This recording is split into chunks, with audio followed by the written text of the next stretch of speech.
आज से बिल्कुल एग्जैक्ट 3 महीने के बाद T20 वर्ल्ड कप है। और समझिए कि 90 दिन से भी कम रह गए या 90 दिन रह गए हैं T20 वर्ल्ड कप स्टार्ट होने में।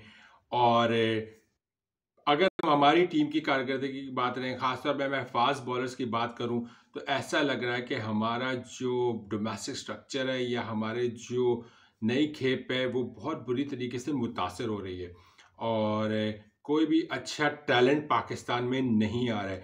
जो टैलेंट मौजूद है वो भी अपने आप को इस तेज़ी से ख़राब कर रहा है कि उससे भी परफॉर्मेंस नहीं हो रही। अगर आप फास्ट बॉलिंग की बात की जाए करें तो शाहीन शाह अफरीदी, हारिस रऊफ़, हसन अली, नसीम शाह, मोहम्मद हसनैन, ठीक है, और मोहम्मद वसीम जूनियर, ठीक है, ये हमारे पास फास्ट बॉलर्स है, ठीक है ना। आमिर जमाल अभी आप छोड़ दें, वो अभी अभी अभी नए आए हैं, ठीक है ना। और दूसरे अफरीदी को भी अभी छोड़ दें, उसको भी यंगस्टर अभी रहने दें। लेकिन अभी अगर इन 5 से 6 बॉलर्स की बात की जाए तो अगर आप PSL उठा लें या अभी लास्ट 4 महीने या 5 महीने की पाकिस्तान की इंटरनेशनल सीरीज़ उठा लें, मुझे बहुत बड़ा खौफ आ रहा है इनमें से कोई इस काबिल नहीं है कि वो वर्ल्ड कप में भी जा सके। और बड़ी टेंशन हो रही है क्योंकि देखिए हारिस रऊफ की परफॉर्मेंस तो एशिया कप से हमें नज़र आ रही है। पैथेटिक परफॉर्मेंस वो देते चले आ रहे हैं, चाहे वो कोई फ्रेंचाइज क्रिकेट भी खेल रहे हो या चाहे वो पाकिस्तान क्रिकेट टीम खेल रहे हो, परफॉर्मेंस उनकी पैथेटिक है। उसके बाद मुझे हैरानगी इस बात की कि शाहीन शाह अफरीदी जो कप्तान बने फिर रहे हैं, उनकी परफॉर्मेंस पहले ही बुरी थी। उस पता नहीं किस बुनियाद पे उनको कप्तान बनाया गया, वो मुझे आज तक समझ नहीं आया। उसके बाद कप्तानी भी उनसे नहीं हो रही है। कप्तानी पे मैं तो बाद में बात करूंगा, लेकिन जो इंडिविजुअल परफॉर्मेंस है as a fast strike bowler, main strike bowler है वो पाकिस्तान की। और वो ऐसे बॉलर है जिन्होंने बॉल बैट्समैन को डराना है। यानी कि अब आप मुझे बताएं, डेविड वार्नर, रोहित शर्मा, विराट कोहली, ठीक है ना, सचिन रविंद्रा, ठीक है ना, आप मुझे इस बात का बता दें कि क्या ये क्लासन, क्या ये लोग को शाहीन शाह अफरीदी अच्छी तरीके से टैकल कर सकेंगे? मुझे नहीं लगता, क्योंकि शाहीन शाह अफरीदी की परफॉर्मेंस वर्स्ट से वर्स्ट होती जा रही है। एशिया कप में भी बुरी थी, वर्ल्ड कप में बुरी थी, टेस्ट मैच जो सीरीज हुई ऑस्ट्रेलिया के खिलाफ उसमें बुरी थी, T20 सीरीज हुई न्यूजीलैंड के खिलाफ वो बुरी नजर आई, ठीक है। उसके बाद अब PSL में भी बहुत पैथेटिक परफॉर्मेंस है शाहीन शाह अफरीदी की। इंडिविजुअल परफॉर्मेंस की बात की जाए, शाहीन शाह अफरीदी एक वो बॉलर होते थे जिस पे देख के दहशत तारी होती थी बैट्समैन को। लेकिन अब चाहे मुनरो हो जाए, चाहे पोलार्ड हो जाए, ये वो प्लेयर्स हैं जो रिटायर हो गए हैं और ये खुले आम या और भी दूसरे खिलाड़ी खुले आम शाहीन शाह अफरीदी को धो रहे होते हैं। अब शाहीन शाह अफरीदी एक बाउंसर मारते हैं एक मैच में इफ्तिखार को मुंह पे, उनके हेलमेट पे लगती है। अब आप मुझसे अंदाजा करें कि उस हेलमेट पे लगने के बाद वो बैट्समैन डरता नहीं है। अब इफ्तिखार जैसा batsman, to be very honest, वो भी अच्छे स्ट्राइक रेट से खेलते हैं, एग्रेसिव खेलते हैं, लेकिन इफ्तिखार कोई बड़े खिलाड़ी नहीं है। इफ्तिखार जैसा बैट्समैन को बॉल लगने के बाद भी वो डरता नहीं है, उसके अगले 3 से 4 बॉलों में वो 2 छक्के लगा देता है शाहीन शाह अफरीदी को। तो इसका मतलब है कि वो उस जैसा बंदा भी अगर बॉल मुंह पे खाने के बाद शाहीन शाह अफरीदी के डरा नहीं और उसने अटैक किया शाहीन शाह अफरीदी को, और शाहीन शाह अफरीदी उस अटैक को रोक नहीं सके, और मतलब ये कि अटैक पे अटैक नहीं कर सके, उनको इनविन डिफेंस मोड पर जाना पड़ा। और जिस तरह इफ्तिखार ने अटैक किया, इस तरह या और प्लेयर शाहीन शाह अफरीदी को मार रहे हैं। मैं हैरान होता हूँ कि नाफे, यानी कि ख्वाजा नाफे उसको मार रहा है, उसके बाद मुनरो मार रहा है, फिर जैसन रॉय मार रहा है, तो जैसे धुनाई हुई है, शादाब खान छक्के मार रहा है और शाहीन शाह अफरीदी बस पिटे चले जा रहे हैं, पिटे चले जा रहे हैं। Same goes with Haris Rauf. Haris Rauf injured हो गए और मुझे नहीं लगता कि हारिस रऊफ वर्ल्ड कप में भी होंगे। तो अब पाकिस्तान की क्या ये बॉलर्स वर्ल्ड कप में पाकिस्तान को रिप्रेजेंट करेंगे? मुझे बहुत टेंशन हो रही है। अब देखिए शाहीन शाह अफरीदी, हारिस रऊफ को भी साइड पे कर दे, उनकी परफॉर्मेंस बुरी बुरी है, दूसरी उनकी इंजरी अब सवालिया निशान उठ गई है। नसीम शाह की वापसी हुई है, लेकिन नसीम शाह की अभी पेस वैसी नहीं आई, ठीक है, रिदम आएगा, टाइम लगेगा, फिर मैं नसीम शाह को डाउट में छोड़ देता हूँ। अब शाहीन शाह अफरीदी तो जाएंगे ही जाएंगे, फिर नसीम शाह कंफर्म है, ठीक है। अब आप मुझे बताएं कौन आपके पास है? हसनैन, हसनैन की परफॉर्मेंस आपके सामने में पैथेटिक। हसन अली बेकार। अब मुझे बता दें कौन इस वक्त? मोहम्मद वसीम जूनियर, आप उसको एज अ पार्ट टाइम ले जाएंगे, चलो समझ में आता है। जमान खान इम्पॉसिबल सी बात है यार, जमान खान की तो डायरेक्ट सिलेक्शन बनती ही नहीं है। जमान खान अगर पौवे पौवे या पर्ची या दोस्ती यारी में चले जाएं फिलहाल तो चले जाएं, क्योंकि जमान खान की इंडिविजुअल परफॉर्मेंस भी अच्छी नहीं है।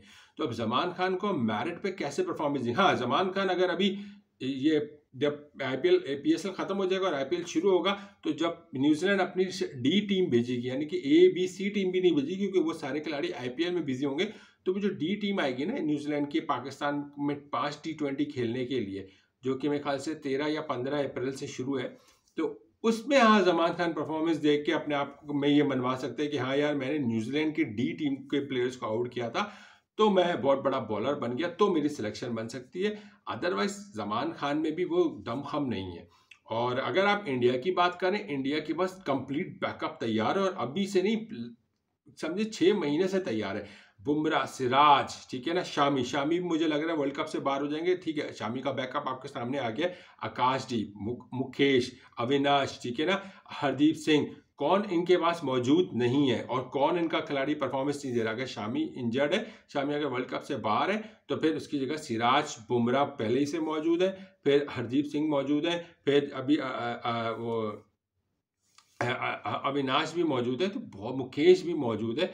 तो बहुत सारे प्लेयर्स मौजूद हैं इंडिया के पास, और इंडिया बिल्कुल तगड़ी नजर आ रही है। हमारे पास क्या मौजूद है? अगर मैं दोनों प्लेयर्स टीमों का कंपैरिजन करूँ फास्ट बॉलिंग का, तो हम तो बहुत वीकेट साइड पर पहुंच गए हैं। एक इंडिया का जब वक्त था कि इंडिया के पास अच्छे फास्ट बॉलर्स नहीं होते थे और हमारे पास बेहतरीन फास्ट बॉलर्स होते थे, और दहशत होती थी हमारे बॉलर्स की। अब पता नहीं हमारे बॉलर्स को क्या हो गया है, ना लाइन हो रही है, ना पेस खत्म हो गई शाहिन शाह अफरीदी की, फिर लेंथ भी खत्म है, फिर वो एक जिसे कहते हैं ना जिस तरह की बॉलिंग अटैक करना चाहिए वो नजर नहीं आ रहा है। मैंने आपको गिनवा दिया क्योंकि पीछे और कोई खिलाड़ी है नहीं, ठीक है ना, और कोई खिलाड़ी है नहीं जिसको आप बोले। अफरीदी जो बॉलर है दूसरा, वो या आमिर जमाल, ठीक है, लेकिन आप इन पर पूरा प्रेशर नहीं डाल सकते, आप इन पे पूरा रिलाय करके नहीं जा सकते वर्ल्ड कप। ये वर्ल्ड कप आईसीसी इवेंट है, कोई बायलैटरल सीरीज नहीं कि आप उठा के लेके, ठीक है ना। तो यहाँ पे बहुत बड़े बड़े सवालात उठ रहे हैं कि T20 वर्ल्ड कप में हमारे फास्ट बॉलर्स क्या करेंगे। शाहिन शाह अफरीदी, नसीम शाह, हारिस रऊफ बाहर हैं, हसन अली की परफॉर्मेंस नहीं हो रही है, शाहिन शाह अफरीदी से खुद की परफॉर्मेंस नहीं हो रही है, हसनैन से परफॉर्मेंस नहीं हो रही है। आप मुझे बताएं किसको? जमान खान से परफॉर्मेंस नहीं हो रही है, तो कौन होगा? अलार्मिंग सिचुएशन है, बहुत डेंजर सिचुएशन है। सिर्फ 3 महीने का वक्त रह गया है। PSL ख़त्म होगा 18 को, उसके बाद रमज़ान पाकिस्तान में शुरू है। पाकिस्तान में क्या पूरी दुनिया में रमज़ान शुरू जा रहा है, गैप आएगा, फिर वहाँ से IPL चल रहा होगा। IPL में वहाँ इंडिया अपनी परफॉर्मेंस के लिए तैयारी दे के बैठा हुआ होगा। इंडिया ने पहले अपने 8 खिलाड़ी सेलेक्ट कर ही लिए हैं, 6 और बाकी हैं उनके। हमारे पास कौन है? अभी तक ये श्योरिटी कंफर्मेशन नहीं आ रही। अभी जैसे वनडे वर्ल्ड कप में नसीम शाह बाहर हो गए थे, अब हमें लग रहा है कि T20 वर्ल्ड कप से हारिस से बाहर हो जाएंगे। हारिस की इंडिविजुअल परफॉर्मेंस भी ऐसी नहीं है जिसपे हम ये बोलें कि हाँ बहुत बड़ा सेटबैक हो गया। तो इट्स मे बी, कहते हैं ना कि ब्लेसिंग वाली बात हो सकती है कि शायद ये पाकिस्तान के लिए बड़ी ब्लेसिंग की बात हो गई कि हारिस ऑटोमेटिकली इंजर्ड हो गए। अदरवाइज हारिस की परफॉर्मेंस PSL में भी बहुत बुरी चल रही है। तो सवाल उठ रहे हैं और सवाल बार बार उठ रहे हैं, और कोई सवाल का जवाब नहीं दे रहा कि इस फास्ट बॉलर्स के साथ हम अगर वर्ल्ड कप में जाएंगे तो क्या हम जैसे क्रिकेट फैन, क्रिकेट एनालिस्ट या पाकिस्तानी अवाम इस दुनिया भर में जहां क्रिकेट देखती है, क्या इस उम्मीद को लगा सकती है कि इस फास्ट बॉलिंग अटैक के थ्रू हम T20 वर्ल्ड कप में कुछ भी कर सकेंगे? ठीक है, मैं तो अभी सेमीफाइनल फाइनल की तो बात ही नहीं कर रहा, मैं तो कह रहा हम कुछ भी कर सकेंगे। मुझे नहीं लगता, क्योंकि जिस तरह की परफॉर्मेंस हमारे बॉलर्स की चल रही है, तो मुझे बहुत मुश्किल नज़र आ रहा है और परेशानी बढ़ती चली जा रही है। हमारे करता धरता भी माशाल्लाह है, कभी कोई चेयरमैन बन जाता है तो कभी कोई चेयरमैन बन जाता है। सो कहीं से अभी आप खबर मिलेगी कि चीफ सेलेक्टर में भी सिलेक्शन कमेटी या तो बदल गई, अब डायरेक्टर साहब जा चुके हैं, हेड कोच जा चुके हैं। अभी आपको चंद दिनों में नजर आएगा कि डायरेक्टर शायद कोई और होगा, तो हो सकता है जो चीफ सेलेक्टर है वो डायरेक्टर बन जाए, और जो या फिर जो सिलेक्शन कमेटी का हिस्सा है वो चीफ सेलेक्टर बन जाए। तो बड़ी बड़ी कहानियां, खबरें आपको आने वाले दिनों में सुनने को मिलेंगी। वीडियो बनाने का मकसद ये था कि अगर आप दुनिया के और प्लेयर्स की परफॉर्मेंस देखें, वहाँ पैट कमिंस दे दिए, स्टार्क रेडी है, मिचेल मार्श रेडी है, तो यहाँ हमारे पास कौन है?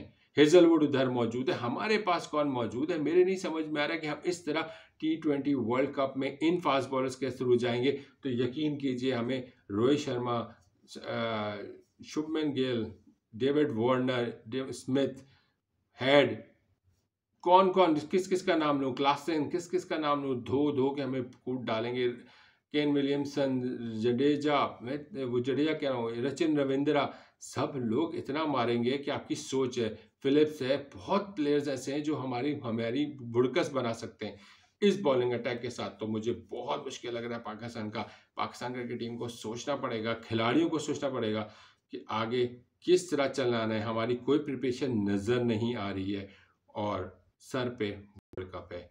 आप अपनी राय के साथ कीजिएगा, बताइएगा कि आपको क्या लगता है, कमेंट्स में ज़रूर ज़रूर बताइएगा कि आपको क्या लगता है कि कौन 4 फास्ट बॉलर जाने चाहिए T20 वर्ल्ड कप में।